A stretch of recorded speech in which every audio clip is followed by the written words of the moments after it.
6월 24일 월요일 새벽기도에 나오신 여러분들 축복하고 환영합니다. 다 함께 사도신경으로 6월 24일 월요일 새벽기도회를 시작하겠습니다. 나는 전능하신 아버지 하나님 천지의 창조주를 믿습니다. 나는 그의 유일하신 아들 우리 주 예수 그리스도를 믿습니다. 그는 성령으로 잉태되어 동정녀 마리아에게서 나시고 본디오 빌라도에게 고난을 받아 십자가에 못 박혀 죽으시고 장사된 지 사흘 만에 죽은 자 가운데서 다시 살아나셨으며 하늘에 오르시어 전능하신 아버지 하나님 우편에 앉아 계시다가 거기로부터 살아있는 자와 죽은 자를 심판하러 오십니다. 나는 성령을 믿으며 거룩한 공교회와 성도의 교제와 죄를 용서받는 것과 몸의 부활과 영생을 믿습니다. 아멘. 다 함께 찬송가 150장 갈보리 산 위에 함께 찬송하도록 하겠습니다.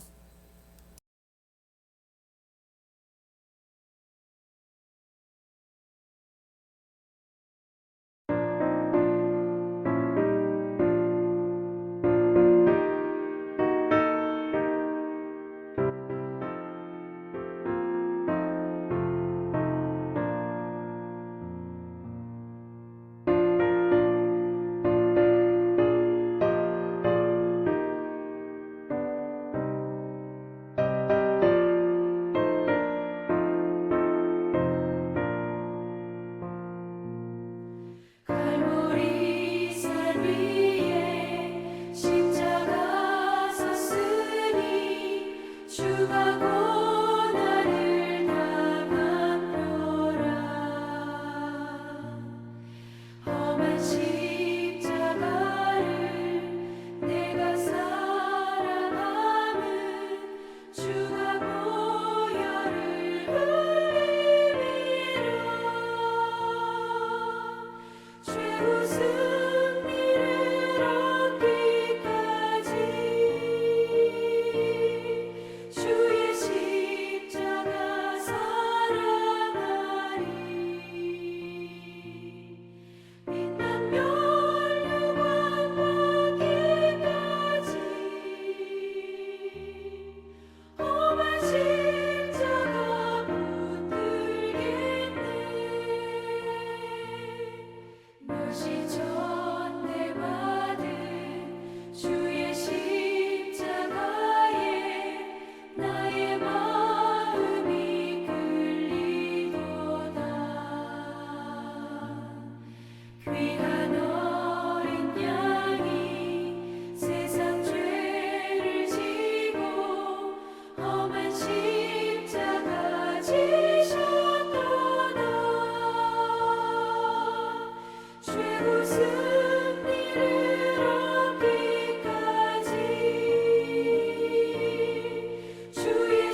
내가 죽도록 충성하리.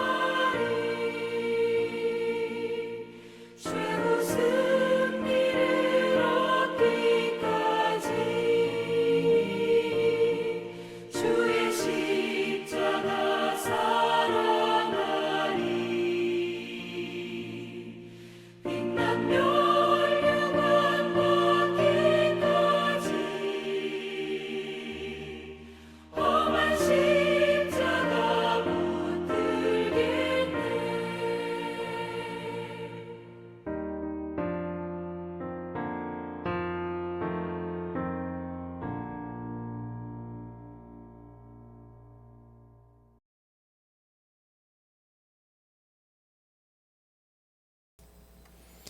이 시간에는 공동의 기도의 제목을 위해서 함께 기도하겠습니다.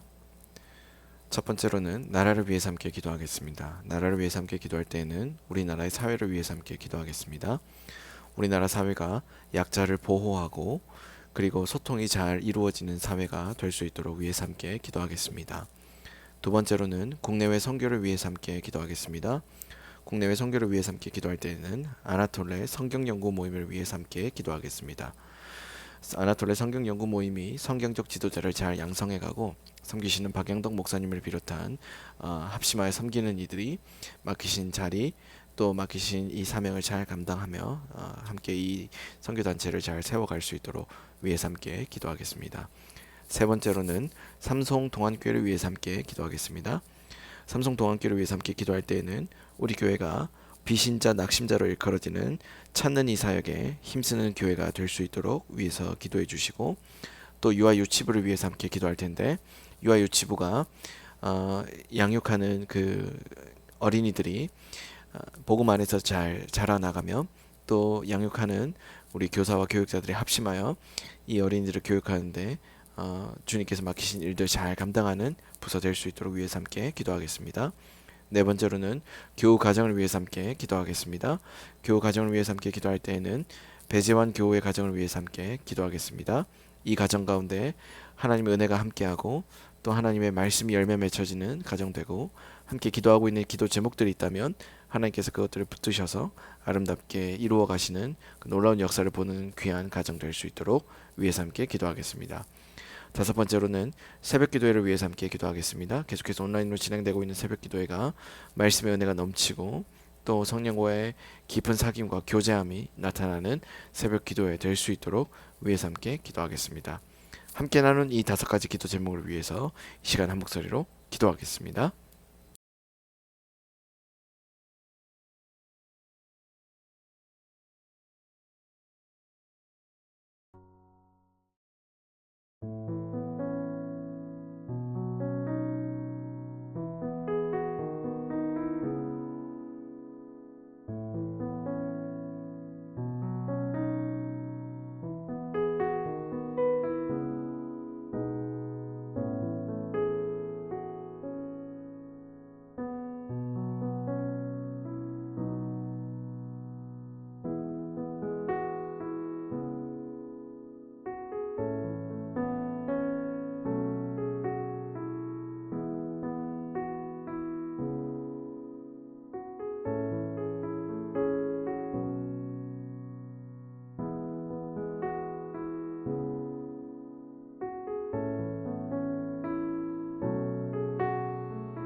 예수님의 이름으로 기도합니다. 아멘. 오늘 하나님께서 우리 모두에게 주신 말씀은 에스겔 5장 1에서 17절까지의 말씀입니다. 한 절씩 교독한 뒤에 말씀의 은혜를 나누겠습니다. 에스겔서 5장 말씀입니다. 너 인자야, 너는 날카로운 칼을 가져다가 삭도로 삼아 내 머리털과 수염을 깎아서 저울로 나누어 두라. 그 성읍을 에워싸는 날이 차거든. 너는 터럭 3분의 1은 성읍 안에 불사르고 3분의 1은 그 성읍 사방에서 칼로 치고 또 3분의 1은 바람에 흩으라. 내가 그 뒤를 따라 칼을 빼리라. 너는 터럭 중에서 조금을 내 옷자락에 싸고 또 그 가운데에서 얼마를 불에 던져 사르라. 그 속에 불이 이스라엘 온 족속에게로 나오리라. 주 여호와께서 이와 같이 이르시되 이것이 곧 예루살렘이라. 내가 그를 이방인 가운데에 두어 나라들이 둘러 있게 하였거늘 그가 내 규례를 거슬러서 이방인보다 악을 더 행하며 내 율례도 그리함이 그를 둘러 있는 나라들보다 더하니 이는 그들이 내 규례를 버리고 내 율례를 행하지 아니하였음이니이다. 그러므로 나 주 여호와가 말하노라. 너희 요란함이 너희를 둘러싸고 있는 이방인들보다 더하여 내 율례를 행하지 아니하며 내 규례를 지키지 아니하고 너희를 둘러 있는 이방인들의 규례대로 행하지 아니하였느니라. 그러므로 나 주 여호와가 말하노라. 나 곧 내가 너를 치며 이방인의 목전에서 너에게 벌을 내리되 내 모든 가증한 일로 말미암아 내가 전무후무하게 내게 내릴지니라. 그래한즉 내 가운데에서 아버지가 아들을 잡아먹고 아들이 그 아버지를 잡아먹으리라. 내가 벌을 내게 내리고 너희 중에 남은 자를 다 사방에 흩으리라. 그러므로 나 주 여호와가 말하노라. 내가 나의 삶을 두고 맹세하노니 내가 모든 미운 물건과 모든 가증한 일로 내 성소를 더럽혔은즉 나도 너를 아끼지 아니하며 긍휼을 베풀지 아니하고 미약하게 하리니 너희 가운데에서 3분의 1은 전염병으로 죽으며 기근으로 멸망할 것이요 3분의 1은 너의 사방에서 칼에 엎드려질 것이며 3분의 1은 내가 사방에 흩어버리고 또 그 뒤를 따라 가며 칼을 빼리라. 이와 같이 내 노가 다한즉 그들을 향한 분이 풀려서 내 마음이 가라앉으리라. 내 분이 그들에게 다한즉 나 여호와가 열심으로 말한 줄을 그들이 알리라. 내가 이르되 또 너를 황무하게 하고 내가 너를 둘러싸고 있는 이방인들 중에서 모든 지나가는 자의 목전에 모욕거리가 되게 하리니 내 노와 분과 중한 책망으로 내게 벌을 내린즉 너를 둘러싸고 있는 이방인들에게 내가 수치와 조롱거리가 되고 두려움과 경고가 되리라. 나 여호와의 말이니라. 내가 멸망하게 하는 기근의 독한 화살을 너희에게 보내되 기근을 더하여 너희가 의뢰하는 양식을 끊을 것이라. 내가 기근과 사나운 짐승을 너희에게 보내 외롭게 하고 너희 가운데 전염병과 살육이 일어나게 하고 또 칼이 너희에게 임하게 하리라. 나 여호와의 말이니라. 아멘. 오늘 우리가 함께 읽은 에스겔서 5장 말씀에서는 여러 가지 대적들이 어떠한 방식으로 침략할지를 이야기하면서 그 에스겔이 이야기하고자 하는 전체 맥락, 하나님이 과연 어떠한 분이신가에 대해서 또한 다른 관점에서 이야기가 되고 있습니다. 그 말씀의 은혜를 함께 나누도록 하겠습니다. 먼저 1절부터 11절까지의 말씀에서는 그 하나님께서 에스겔에게 날카로운 칼을 취하여 자신의 머리털과 수염을 깎도록 말씀하십니다. 그리고 예루살렘 성읍이 적에게 포위되는 날에 터럭 3분의 1은 성읍 안에서 불사르고 3분의 1은 성읍 사방에서 칼로 치고 또 3분의 1은 바람에 흩으라고 말씀하십니다. 하나님은 그 털 중에 조금을 취하여 옷자락에 싸고 또 다시 그 가운데 얼마를 취하여 불에 던져 사르라고 또 말씀하십니다. 이 5절 말씀에 보면 이것이 곧 예루살렘이라는 말은 하나님께서 에스겔로 하여금 그 깎도록 하신 머리털과 수염이 예루살렘을 상징하는 것이라는 것을 말해 줍니다. 12절은 하나님께서 머리털과 수염이라는 상징적 언어를 통하여 말씀해 주시고자 하시는 것이 무엇인지를 보여줍니다. 그러나 선지자 이 에스겔은 이 말씀을 듣기 전에 하나님께서 어째서 이와 같은 상징적인 언어를 통하여 유다 족속에게 말씀하여 주시고자 하는지 그 이유를 알아야만 했습니다. 그래서 6절부터 11절까지의 말씀을 통해 오늘 그 이야기가 계속해서 이어지고 있는데, 함께 살펴본다면 그 6절부터 11절까지의 말씀을 보게 되면 터럭이라는 그 특별한 상징적인 언어를 통하여 유다에게 말씀해 주시고자 한 것은 그들이 범죄했기 때문이라는 것을 말해줍니다. 그들은 거룩한 삶으로 세상에서 하나님의 영광을 드러내고 하나님의 뜻을 행하도록 부르심을 받은 자들이지만 지금 그들의 삶은 이방인들보다 더 부패한 삶을 살고 있는 것이죠. 이것은 그들이 세상에 더 이상 존재할 이유가 없다는 의미도 가리키게 됩니다. 왜냐하면 부르심을 받은 자에게는 부르심에 응답하여 사는 것이 세상에 존재할 이유가 되기 때문입니다. 안타까운 것은 하나님의 백성, 하나님의 자녀들은 이와 같은 사실에 대하여 무지함으로 부르심에 따라 거룩하게 살기보다는 오히려 세상 사람들을 부러워하며 살 때 훨씬 더 빠르게 세속화되고 훨씬 더 빠르게 하나님을 떠난다라는 것입니다. 그래서 하나님 나라의 백성들, 하나님의 백성들이 그렇게 살수록 더 무가치한 존재가 될 뿐임을 그 과정을 반복해 가면서 더 절실하게 경험하게 됩니다. 하나님은 그렇게 살고 있는 유다를 치실 것을 말씀하십니다. 하나님은 그들 중에서 아버지가 아들을 잡아먹고 아들이 그 아비를 잡아먹을 것이다라고 10절에 말씀하시는데, 이와 같은 말씀은 남은 자를 다 사방에 흩을 것이다라는 그 결론적인 그들의 운명, 그들의 결론을 먼저 이렇게 말씀해 주시면서 그들의 부르심을 떠나 산 삶이 얼만큼 비참하고 존재할 가치가 없는지를 보여주게 됩니다. 오늘 이와 같이 1절부터 10절까지 11절까지의 말씀, 이 큰 단락을 볼 때 우리는 무엇을 바라보게 됩니까? 하나님 과연 그들에게 어떤 분임을 보게 됩니까?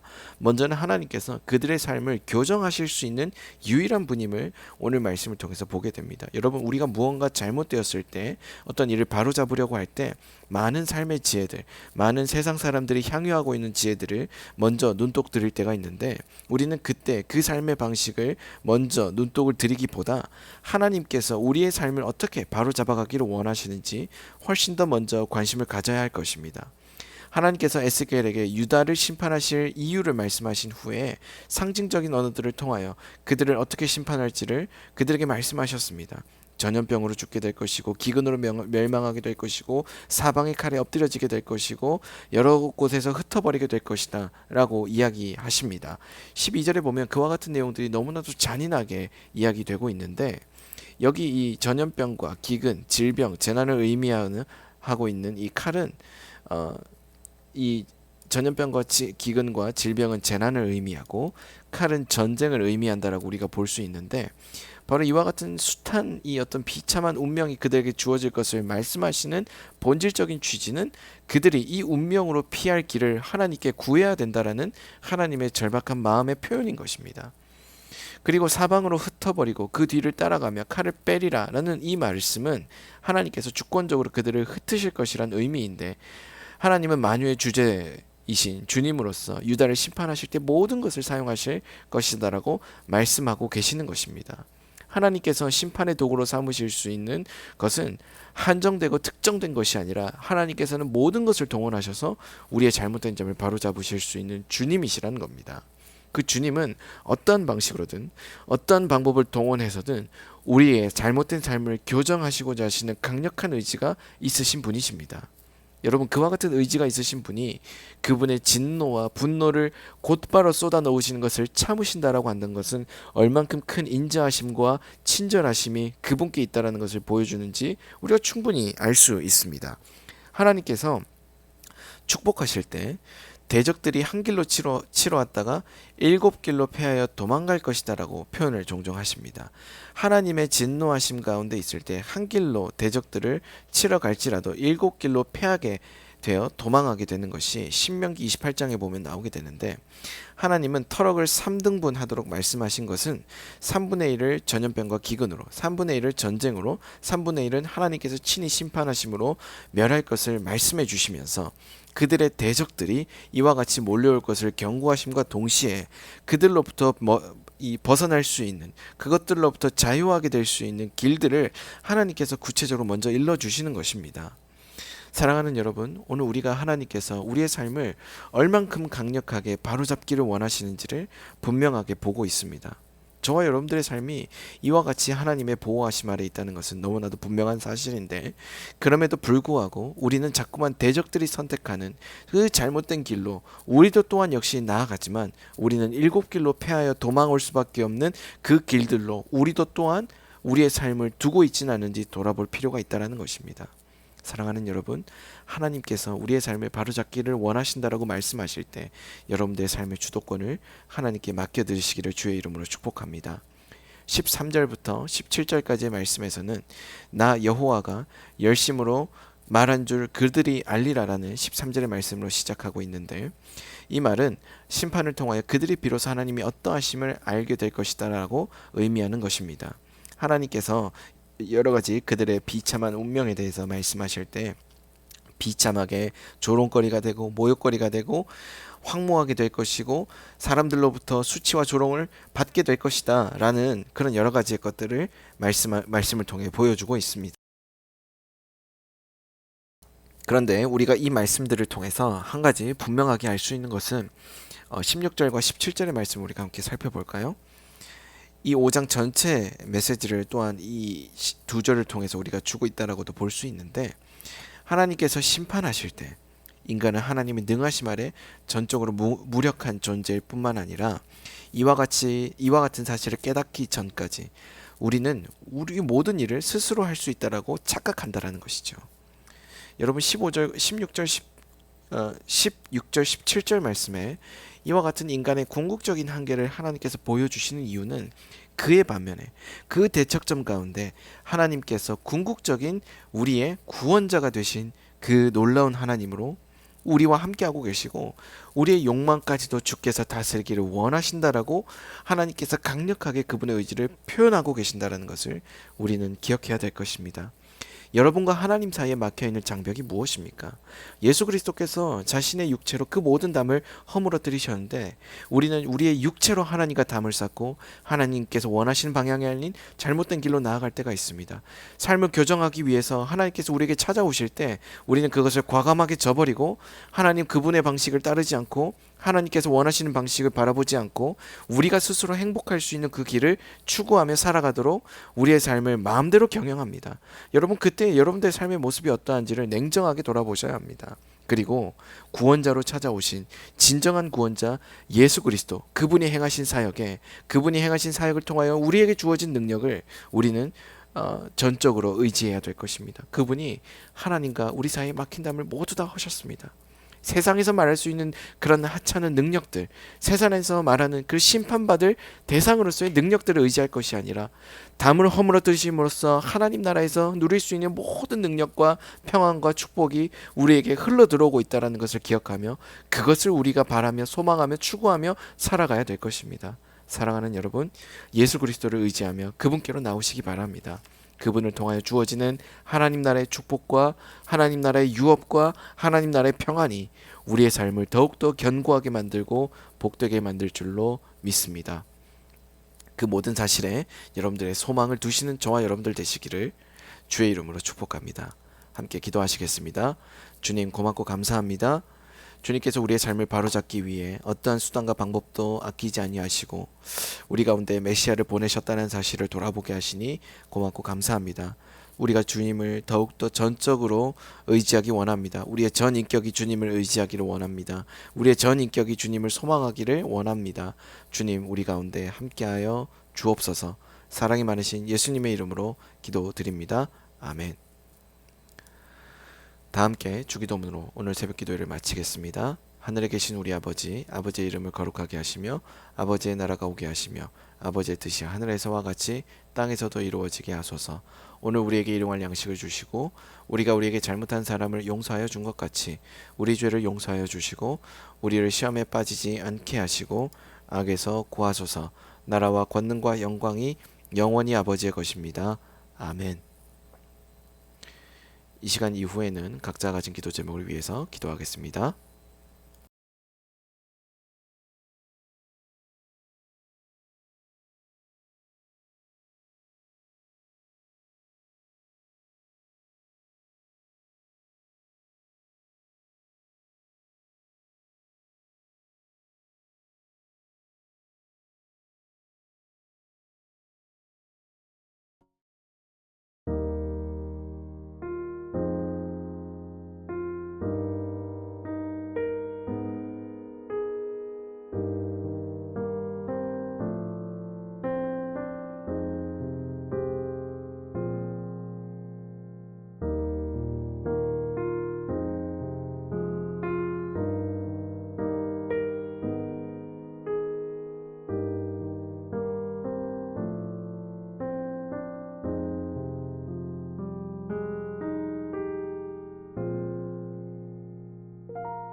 주